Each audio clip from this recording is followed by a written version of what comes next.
Hey folks, how are you doing today? All good? How was the lunch? Oh, they switched off the light too. It's easier to sleep now. Great. Okay, welcome to the talk. This is designing high-performance React applications. And the why I've chosen React over here, because it's top on the list every year, and it's something that we use day in, day out. And I just want to go through what are the things that you can do to improve the performance in the applications that you have. Just an introduction, I'm Sendil. I'm an engineering manager at Uber, and I love open source and also contribute to many projects. And I've recently published a book on Practical WebAssembly with Packet. This is a discount code there. If you'd like to read about WebAssembly and know about it, you can use this thing. And also, we have a booth behind the black box, and you could win vouchers over there. So just go ahead and check out what we're doing. With that, the talk. Why performance matters? Why do you think performance matters?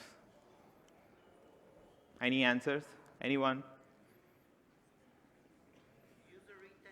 User retention. Great. Anything else? One more? Nope? OK. Let's go here. User retention is one of the bigger things, right? And also, like, if you take your performance of your application for every second that you're adding into your application, loading time, you're going to lose a lot of users from it. And that causes a lot of issues for you. And for example, this is one of the studies done by Walmart, where like 1 to 4 seconds is an ideal place for your application to load and show content to the users.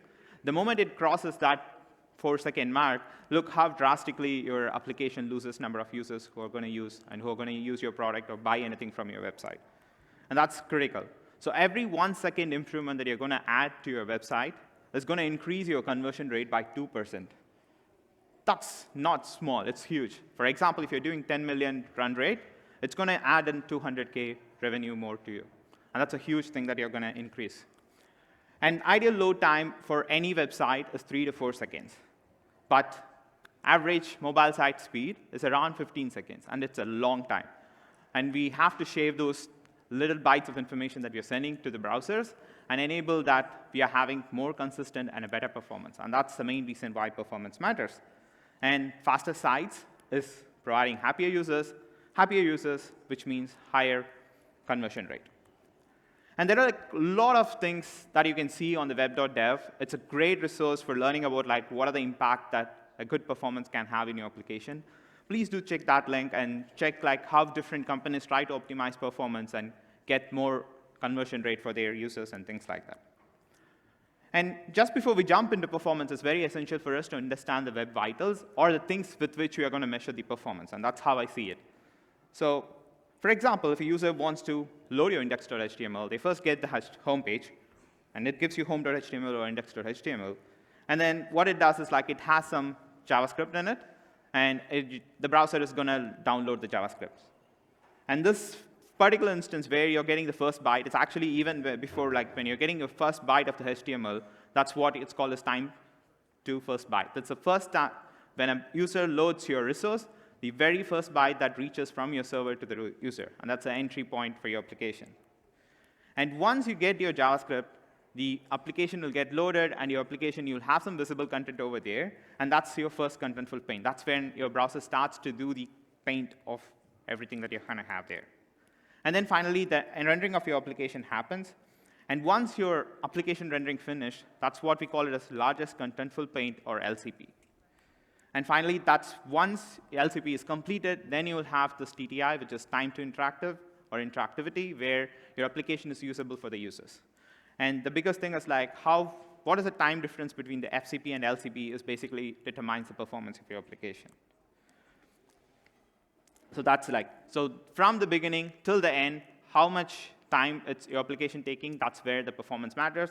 And you have to make sure that the number is much lower. The lower the number, the better it is. And also, it's important that when you're doing performance and everything, when you're loading your application, it's very important that you have to think about layout shifts.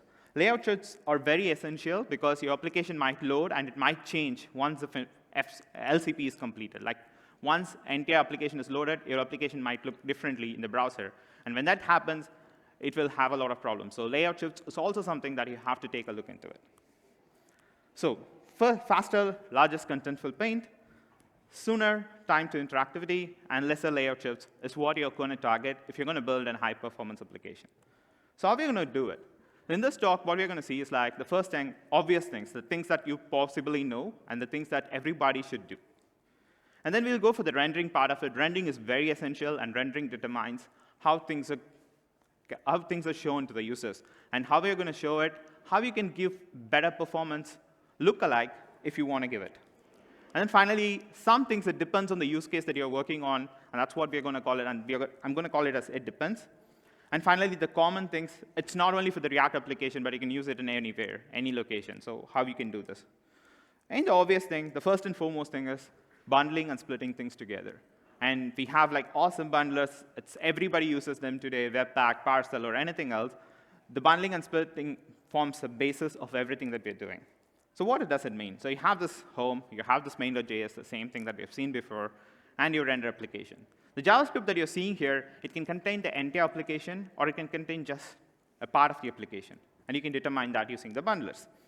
So a browser has to wait until the main.js is completely downloaded. There is no streaming compilation in the browser for the JavaScript, which means it has to wait till the entire JavaScript is downloaded. And you can take an intelligent step here, try to reduce the number of bytes that you're sending in for this particular thing, and make sure your application loads faster. So smaller the size of the JavaScript that you're sending into the browser, better the performance will be. And that's where like Webpack and all those things can help you there.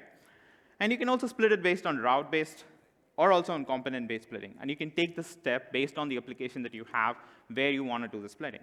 That's very essential. That's very basic. And then you also have to budget the JavaScript that you're sending in. And ideal world, it's like 100 to 170 kilobytes of JavaScript file is ideal for doing this transmission and making sure a site lies between the 4-second mark, below the 4-second mark. So always try to budget the JavaScript that you're sending into the client. Make sure that is lesser. And also, take some time, analyze the bundle, try to optimize it, remove the unused things that you're going to have it there, and make sure that what you're sending to the client is actually what the client is requiring. And that's basically what you have to do. The next step you can do is like, that's on how you can make your application faster on your side, like bundling and splitting. But when it's loaded on the browser, how can you make it faster? How can you make it look like faster? And that's where like data mutation comes into picture. Try to avoid data mutation most of the time, because every mutation that you're going to have in a React application, it's going to cause a re-rendering. And whenever there is a re-rendering, that impacts the performance. Whenever there is a re-rendering, your component hides, and it comes back again. And how you're going to make it shorter and how you're going to reduce it actually determines a lot about your performance. And also, immutability is your friend, because it's very, very essential to have your application to use immutable components and immutable props and state to make sure that it's easier for you to reduce the number of reload that is happening over there. And then in the React world, reconciliation is also one of the things that happens. I hope everybody understands how React does the reconciliation over here. So you have this simple component tree from the React world. You have the root at the top with all the leaves bottom. You're doing an update. Something changes on a component here. Then what happens is like React kind of like calls on should component update for all the children of that component which got updated.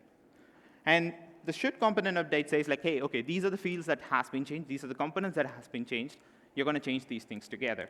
So whenever should component update returns true, those are the components that only will get re-rendered. The other components will not get re-rendered. But React also does those things like next, it compares the virtual DOM. So it has a virtual DOM in its memory. It goes ahead and compares that virtual DOM to the components that it has before, the previous state and the new state. It compares it. Whenever there is a change, only those components will be re-rendered. Other components will not be re-rendered. And it's very essential for you to understand this thing. So only those two leaf components that we have at the bottom gets re-rendered because its DOM, virtual DOM, and the DOM, the new virtual DOM is not equal. That's how it works.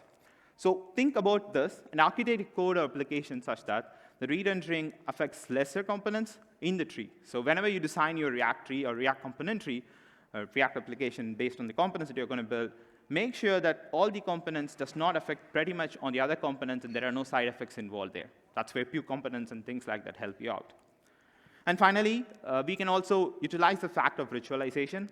React does help there with a library. So this is what we call as a viewport. Anything that falls between the browser header and the footer of the browser, that's called as viewport. Always worry about the things that you're going to show in that viewport. Do not worry about the things that kind of like you're not going to show it, you're going to have it, and you're going to show it later, do not worry about it. And try to make sure like the next thing, the very next thing that you're going to do, make sure that you're optimizing that, you're preloading those content and have it in your site, such that it helps you to make sure your application is much faster and it understands how it should work. And there are like numerous studies that have been found on the advantages of virtualization. It has like more than 100 times your performance impact, where like if you're just loading 10K rows in the DOM, there is a source attached to it. You can also look back once a slide is published, but it says like you have like enormous performance impact just by using virtualization. So think about this. Whatever that lives in the viewport, optimize and make sure that you have smaller content there. And whatever that comes right next to that, make sure that you're preloading it so you can have more snappier performance. And of course, React 18 comes with automatic batching, right? And so batching is like when multiple state updates happen, React kind of groups them together. It kind of happens in React 17 and any versions below React 17 too. The main difference is like if you have code like this, where you have state and also you handle click function, the re-rendering kind of happens here. Re-rendering kind of happens here. And when that happens inside an asynchronous context, the only difference between this slide and the before slide is it happens inside the asynchronous context. Whenever it happens inside the asynchronous context, re-rendering happens at every state update. So whenever you do a state update, re-rendering will happen there. But from React 18, what happened is like they kind of removed that condition. So any state updates that are going to happen inside an asynchronous context, it will also be batched and grouped together. So if you are working on React 17 and you need some performance impact, a better performance in your application, make sure you're updating to React 18. What it does give is like better performance, no unnecessary re-renders. So it kind of like eliminates a re-render whenever you do state updates between the asynchronous context. It also gives you a very good consistent user experience. For users, there will not be weird intermediate state. So it is much more better user experience. So on the obvious side, we're going to decrease the bundle. We are going to decrease the number of re-rendering that's going to happen. We are going to decrease the number of updates that we are going to give to the component. Try to virtualize as much as possible, and if possible, use the new features that we have in React, which kind of helps you to showcase a better performance. And always ensure that you're delivering only the thing that is used by the application.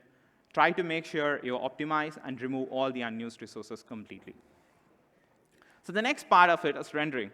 And how you render actually affects and showcases and make sure like even though you don't have even though you have a much bigger bundle, much bigger size of code and things like that, rendering actually helps you to achieve your performance in a much better sense.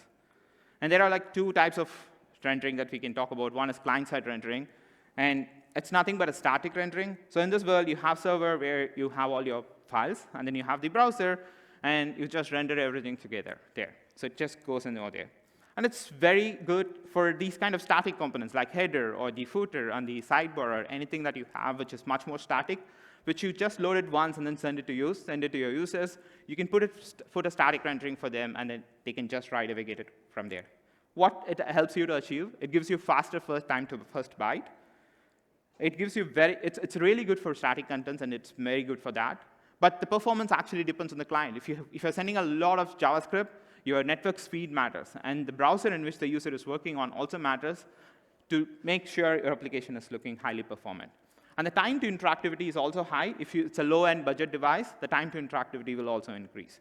And the budget size decreases, budget size increases, the file size of the budget increases with that, with the client-side rendering, because you're just chunking everything out and throwing it to the users.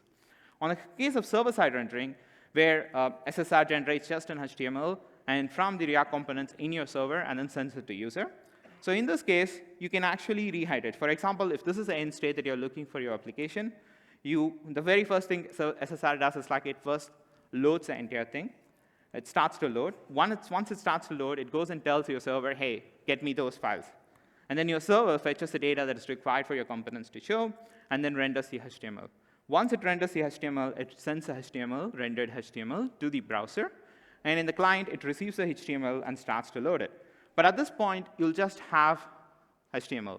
It will not have any interactions. Only HTML kind of interactions are allowed, like link clicking and things like that. And so finally, what should happen is hydrate. So hydrate, till then, your application is not interactive. Only when hydrate happens, your applications become more and more interactive. And it's very essential to understand in the world of SSR, where it has to finish the fetching first before you can start the loading. And it has to finish the loading before you can hydrate the components, and it has to finish the hydrate before you can start interacting with your components. But what does give? It's like, it gives you almost faster time to interactivity because the time taken between like your HTML component and hydrating those components is much smaller, so it gives a faster time to interactivity. It's very good for dynamic content. The performance doesn't depend on the client because all the things that you're doing is on the server. And the time to first byte is high because the rendering actually happens on the server, so it has to take a little bit of longer time than just sending it out the content. It also gives you a high server cost for you.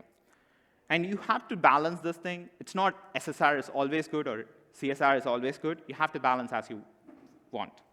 And React 18 comes with Suspense in SSR. And that's also some cool feature that comes in where like Suspense lets you code to wait before it can load. So what you can do is like consider this as a component structure that I'm going to have. I have a header, sidebar, main, which has post and comments in it. So what I can do is like I can make sure these two elements, these two components are server-side rendered. OK, like these two are server-side rendered.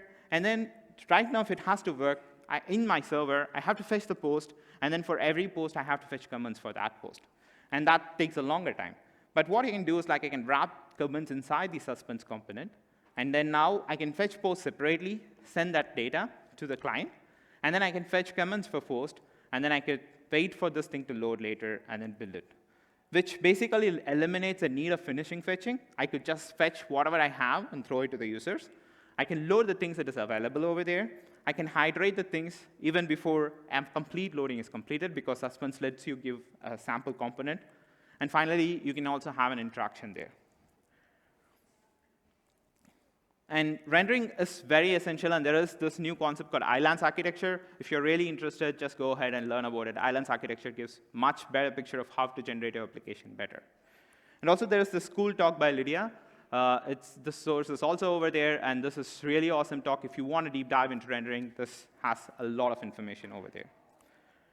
And finally, the next part is it depends.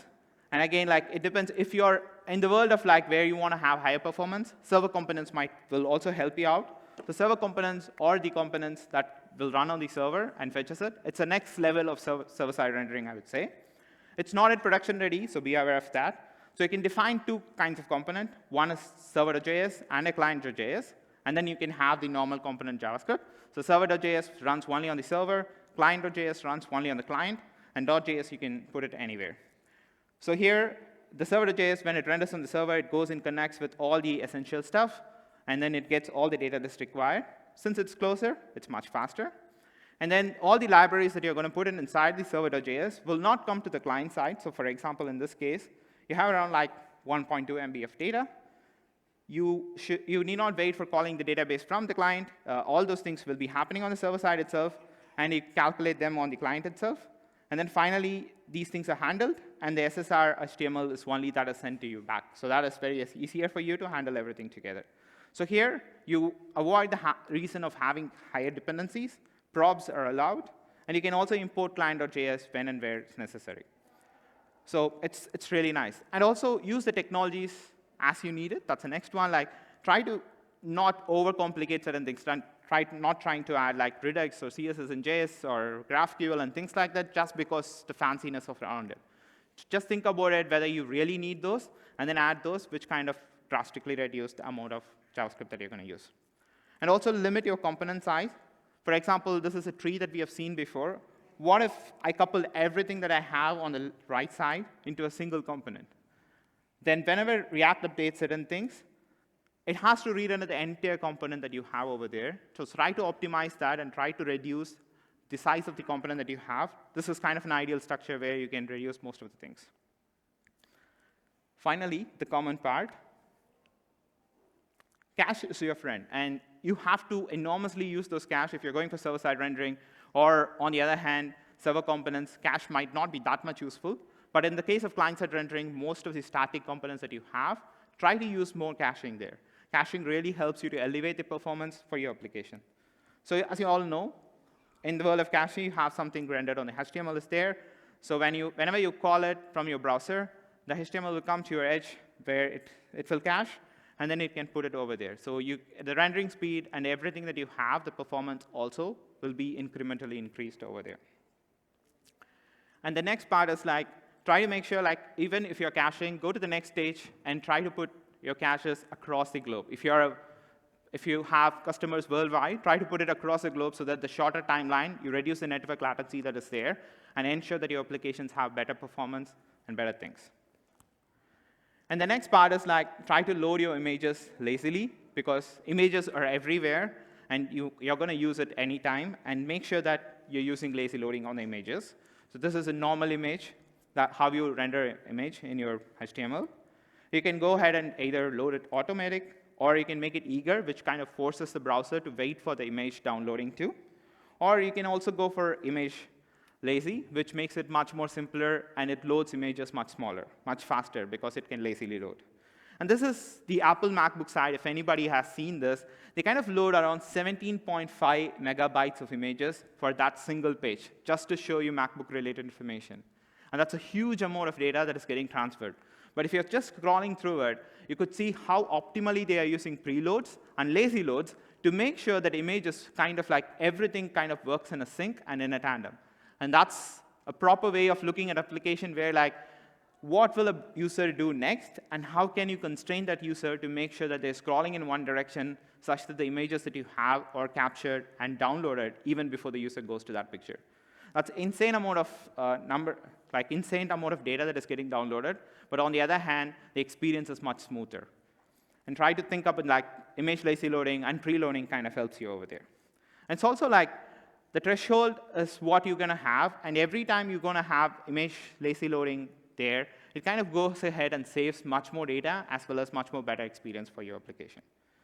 Inline all the critical stuffs that you have, the things that is essential for your application to run, inline them, and defer the non-critical stuff. This is basically send the data that is required for your client and for users to see, and remove anything else in your site that is not necessary for the users.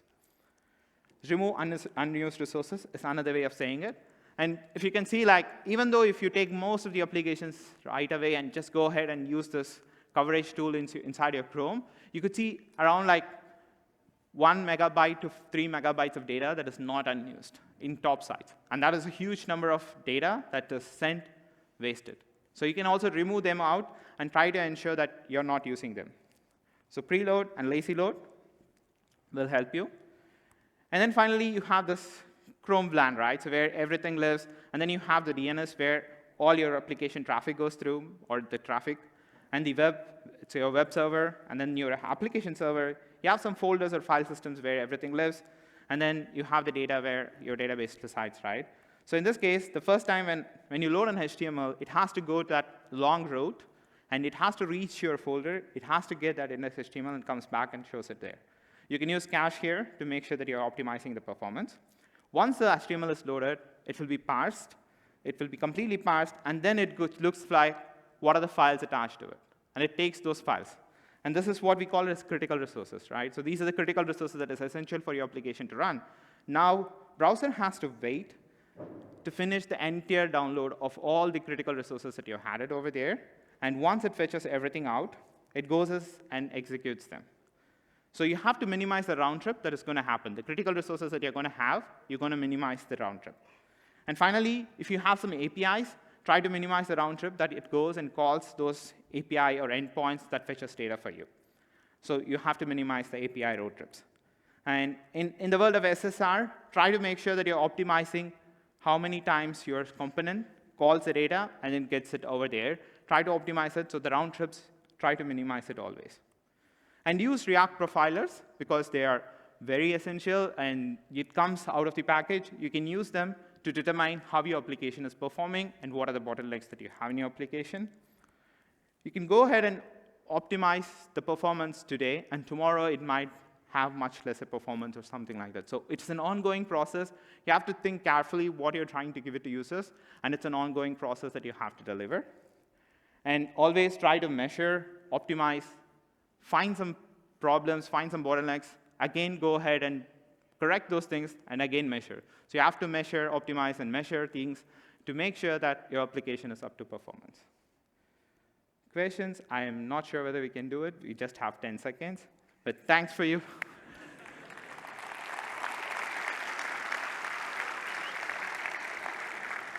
so much, Sendil. That was a great talk. And I hope everyone took some performance and optimization tips from this talk.